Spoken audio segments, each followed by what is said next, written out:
നമസ്കാരം. പ്രധാന വാർത്തകൾ.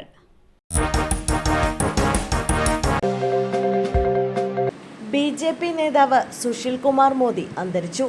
ബീഹാർ മുൻ ഉപമുഖ്യമന്ത്രിയും ബി.ജെ.പി. നേതാവുമായ സുശീൽ കുമാർ മോദി അന്തരിച്ചു. ക്യാൻസർ ബാധിതനായി ചികിത്സയിലായിരുന്നു. 72 വയസ്സായിരുന്നു. ഭാര്യ കോട്ടയം സ്വദേശിയായ ജെസി ജോർജ്. ബീഹാറിൽ ബി.ജെ.പിയുടെ മുൻനിര നേതാവായിരുന്നു. ഇത്തവണ ലോക്സഭാ തെരഞ്ഞെടുപ്പിൽ താരപ്രചാരകരുടെ പട്ടികയിൽ ഉൾപ്പെടുത്തിയിരുന്നെങ്കിലും രോഗബാധിതനായതോടെ വിട്ടുനിന്നു. രാജ്യസഭാ കാലാവധി അവസാനിച്ചതിനു ശേഷം വീണ്ടും ടിക്കറ്റ് നൽകിയിരുന്നില്ല. അതുകൊണ്ട് തന്നെ ലോക്സഭാ സ്ഥാനാർത്ഥിയായി മത്സരിക്കുമെന്നായിരുന്നു സൂചന. എന്നാൽ രോഗം മൂർച്ഛിച്ചതോടെ വിട്ടുനിന്നു. 4 സഭകളിലും അംഗമെന്ന അപൂർവ നേട്ടത്തിന് ഉടമയാണ് സുശീൽ മോദി. 2005-2013 കാലത്തും 2017-2020 കാലത്തും ബീഹാറിന്റെ ഉപമുഖ്യമന്ത്രിയായി. കാട്ടുപന്നി ആക്രമണം, യുവതികൾക്ക് പരിക്ക്. മലപ്പുറം നിലമ്പൂരിൽ കാട്ടുപന്നിയുടെ ആക്രമണത്തിൽ 2 യുവതികൾക്ക് പരിക്ക്. ചോക്കാട് സ്വദേശി ലിൻഡു, പൂക്കോട്ടുപാടം വിസ്മയ എന്നിവർക്കാണ് പരിക്കേറ്റത്. ജോലി കഴിഞ്ഞ് വീട്ടിലേക്ക് മടങ്ങുന്ന സമയത്ത് സ്കൂട്ടറിൽ പന്നി ഇടിക്കുകയായിരുന്നു.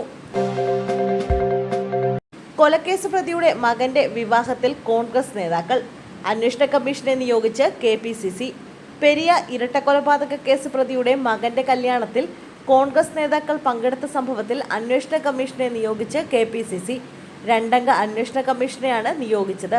കെ.പി.സി.സി. ജനറൽ സെക്രട്ടറി നിയാസ്, രാഷ്ട്രീയകാര്യ സമിതി അംഗം എൻ. സുബ്രഹ്മണ്യൻ എന്നിവരാണ് കമ്മീഷൻ അംഗങ്ങൾ. സംവിധായകൻ ബിജു വട്ടപ്പാറ കുഴഞ്ഞു വീണു മരിച്ചു. ചലച്ചിത്ര സംവിധായകനും തിരക്കഥാകൃത്തുമായ ബിജു വട്ടപ്പാറ കുഴഞ്ഞു വീണു മരിച്ചു. സുഹൃത്തുക്കളുമായി സംസാരിക്കുന്നതിനിടെ കുഴഞ്ഞു വീഴുകയായിരുന്നു. മൂവാറ്റുപുഴയിലെ ആശുപത്രിയിൽ എത്തിച്ചെങ്കിലും രക്ഷിക്കാനായില്ല. 2010 പുറത്തിറങ്ങിയ സ്വന്തം ഭാര്യ സിന്ദാബാദ്, രാമരാവണൻ എന്നിവയാണ് സംവിധാനം ചെയ്ത ചിത്രങ്ങൾ. വർഗീയ വിദ്വേഷം പ്രചരിപ്പിച്ചു. ഏഷ്യാനെറ്റ് സുവർണ ന്യൂസിനും അവതാരകനെതിരെ കേസ്. അവതാരകൻ അജിത് അനുമക്കനവർക്കെതിരെയാണ് കേസ്. മെയ് 9 അജിത് നിയന്ത്രിച്ച ചർച്ചയിൽ അവതാരകൻ വർഗീയ പരാമർശം നടത്തിയെന്നാരോപിച്ച് തൻവീർ അഹമ്മദ് എന്നയാൾ നൽകിയ പരാതിയുടെ അടിസ്ഥാനത്തിലാണ് നടപടി. മെയ് 9 അജിത് നിയന്ത്രിച്ച ചർച്ചയിൽ ചാനൽ ഹിന്ദു ജനസംഖ്യയെ കാണിക്കാൻ ഇന്ത്യൻ പതാകയും മുസ്ലിം ജനസംഖ്യയെ കാണിക്കാൻ പാകിസ്ഥാൻ പതാകയും കാണിച്ചിരുന്നു. ഹനുമക്കനവർ ദേശീയ പതാകകൾ മതസമൂഹങ്ങളുടെ രൂപകങ്ങളായി ഉപയോഗിച്ച് തെറ്റിദ്ധരിപ്പിച്ചുവെന്ന് മാത്രമല്ല, കാഴ്ചക്കാരിൽ ഭയം വളർത്തുകയും ചെയ്തുവെന്ന് പരാതിയിൽ പറയുന്നു.